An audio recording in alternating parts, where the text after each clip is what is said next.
sure they are RV friendly.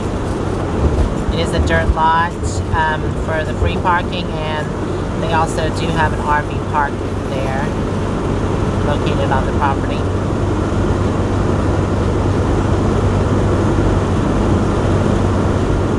With the new radiator and lower temp thermostat and new hoses, the temperature seems to be staying pretty cool, which is great. Usually it's between 1/4 and 1/2, and sometimes it gets a little over 1/2, especially if I'm going up hills. But it's been staying right below 1/4, and if I'm doing hills, it goes a little bit above 1/4, so that's amazing. Huh? Uh-huh.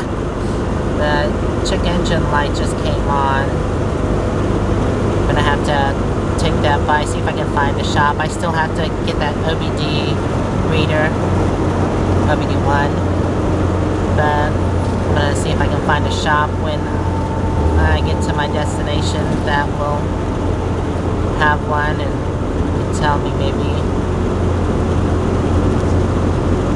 And check the vacuum hose. The thing is when I didn't know if it was an extra vacuum hose, but there was a vacuum hose on the ground. And I don't know if something had popped off. That means I have to take the doghouse back off and check. But I'm hoping that's not the case. Well, or maybe because that would be an easy fix. Or if it was just an extra, because we did buy quite a bit. If it was just an extra piece that was laying on the ground. So I will check that once I get stopped.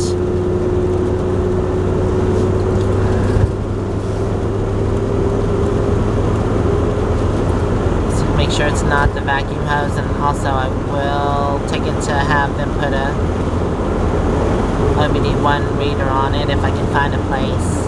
Hopefully.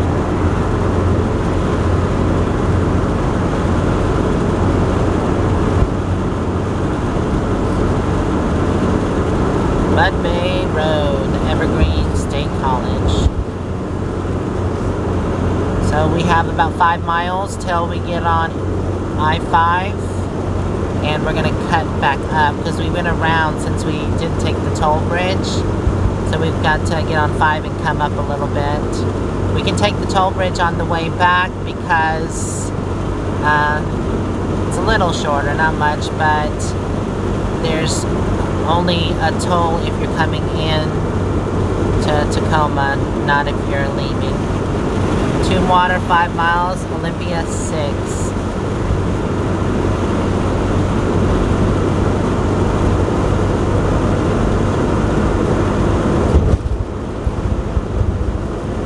Alright, there's our exit coming up in 1 mile, 5 north to Olympia and Seattle. Oh, 45. Slow down.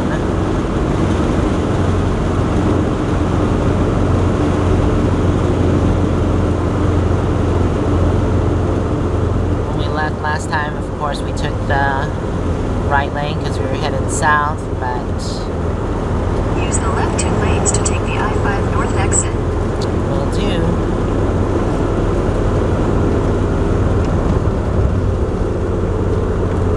I-5 north for 7 miles.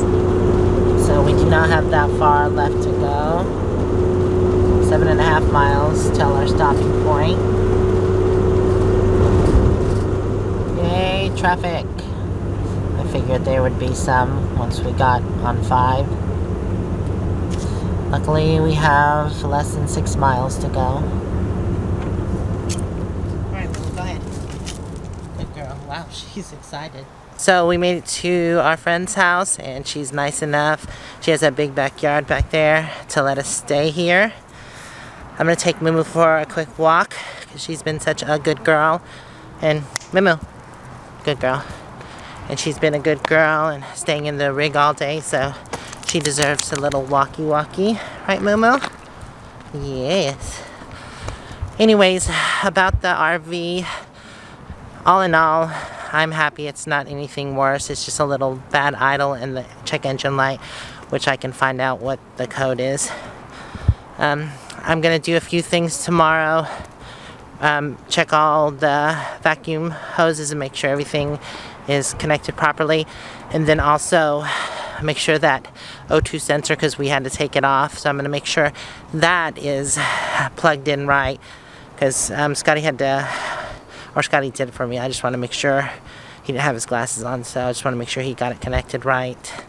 Yes, I said you didn't have your glasses on, so, but I'm sure he connected it right. I just want to double check everything, take the dog box off, and then if I don't find anything, I will take it to someone to plug an OBD1. I still have to order that thing, but come on, Moo Moo, let's go. So I was told that there was a cougar sighting in this area, so we are going to be careful. So don't want to be attacked by no cougar. It's a beautiful neighborhood, though. Ooh, apples. Huh. Yeah, it's a nice, peaceful, quiet neighborhood. Who's that barking, Moo Moo? Who's that barking? There's a nice garden back there. Loud dog, loud dog. I don't want to be walking while it's dark, so I think we'll just go around the block, and that should be good. So the sign says museum that way, but I looked on the map and I believe they told me that if I just follow this, there is a park at the end of this road.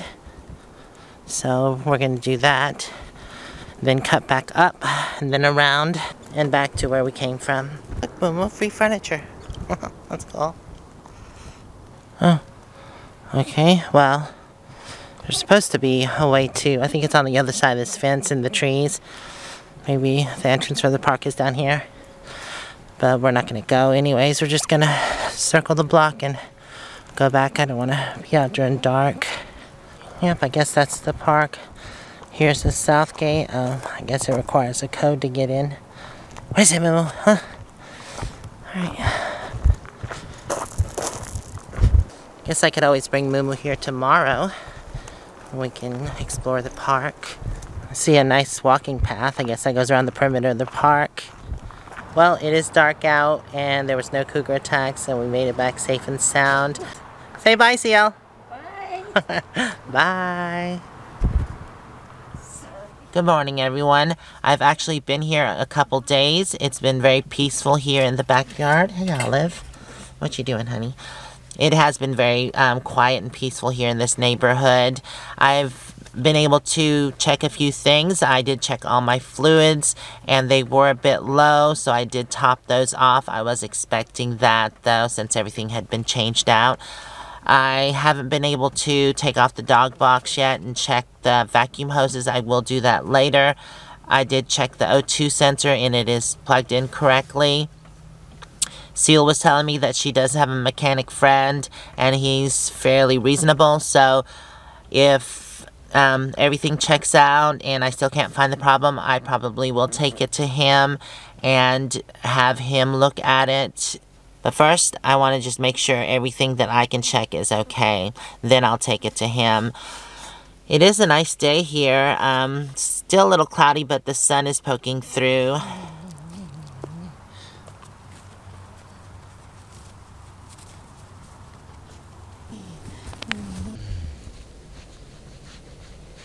Well, I had to get cleaned up. I feel much better. I put a sweater on because it's a bit chilly today, but I believe it's supposed to warm up. In the last video, Karen had commented about the pull-offs, and it is illegal if you have 5 cars behind you and you don't take one of those pull-offs and let the cars get past you, but that's only on the single-lane roads.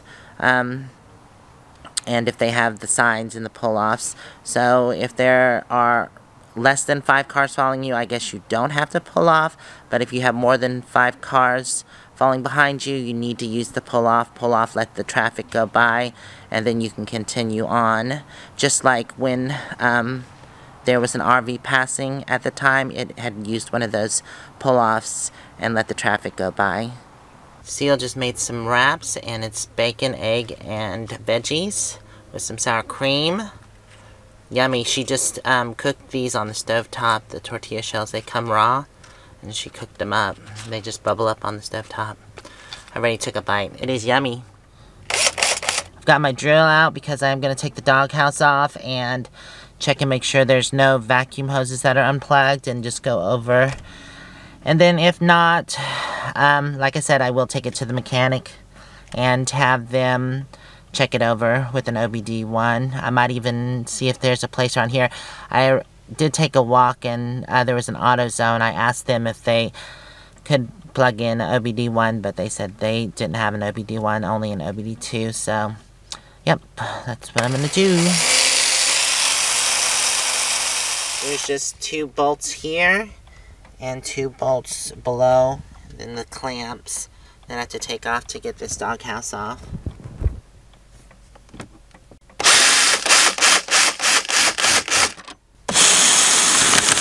Okay, I removed the cover. I already checked the front hoses and everything's connected. And these are connected.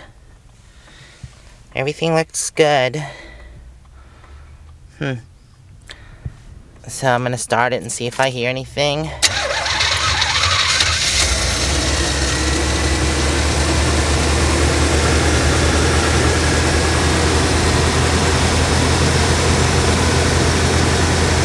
Everything sounds normal. It's not idling funny now. Maybe the computer has reset. Nothing seems to be missing. I guess that hose that I found was just the leftover hose that they had. Now that it's up to temperature, there's that little ticking sound.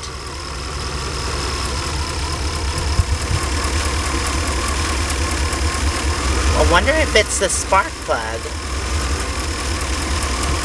It could be, because they just changed those out. Sounds like something's wrong there. You can see how it's idling funny. And it's coming from this side. You might want to put your seatbelt on. At least this part. Yeah, you can come back more now that Moon was gotten out of your seat. When I first got this car, these are made for teenagers or young people because it's a cheap car. Your sports car? Yeah. We are headed to, where are we headed to? Harbor Freight, because I want to go see if I can find an OBD1 reader. But I did talk to a mechanic, actually, him and his partner, they're going to be coming to the meetup. But his name is Troy, and he said that he will help me work out my issues. There was a ticking sound, which I showed earlier, and he said that is probably, or he said it was the spark plug. It's either the spark plug wire or something in the distributor cap. So he's going to check that out when I see them at the meetup. He's going to bring a few tools so he can look at it. But we're still going to go to Harbor Freight, and I'm going to see how much their OBD1 readers are. I sound like a dang pirate. Anyways, yeah, so I'm going to see how much those are, and if they're inexpensive, I will pick one up. Are you comfy, Moo Moo? Yes. Small head. So that thing I thought was a park was actually a college. It wasn't a park. I went a different way. Written on his body. Oh, wow. What's going on there? Huh. He was his own billboard. He had stuff all over his body. Or maybe I should have said sign, not billboard. He was his own sign. He just had, like, writing all over his belly. It was weird. Well, we made it here to Harbor Freight. I forgot Moo's leash. I don't see. You don't see nothing? Okay. I have a dog leash. So they have some here, which are pretty inexpensive. $39.99.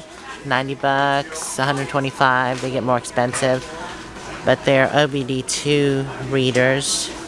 It says works on 1996 till now, so mine's an 89. Oh crap. Yeah, they have a step stool here that's only 30 bucks, but with a coupon it's $20. But it's too big. Yeah, that's pretty There you go, thick. Jimmy, another one. Oh yeah, there's a small one. It's so small though. That's what I need right 300 there. pounds. That's 300 pounds, and it Yeah. folds up really good. Yeah. That's only 10 bucks. I had a very similar one that busted. I wonder how much it is. Is there a coupon for that one? Yeah. So I ended up getting that step. It was only $7.99. And we're back in the car. There's Moo Moo.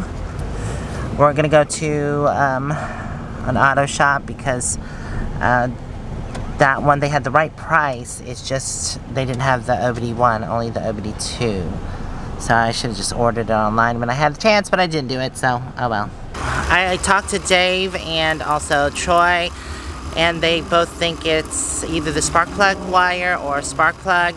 They said that's an arcing sound, that clicking sound, so I turned it on, let it heat up, and I see where it is. There it is right there, you can see it. That spark plug wire is arcing onto the heat shield. Right there. So, I think I need to replace that spark plug wire.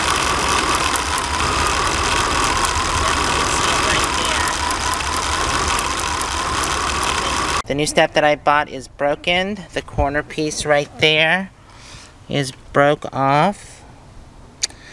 That's why I don't like plastic stairs. But anyways, I'm just going to return that.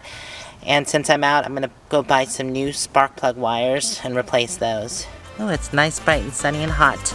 Well, I want to thank y'all for hanging out with me today. In the next video, I will show me changing those spark plug wires. But thanks again, and we'll see you in the next video. Until then, stay safe and onward bound. Love you guys out there. Mwah. Bye for now.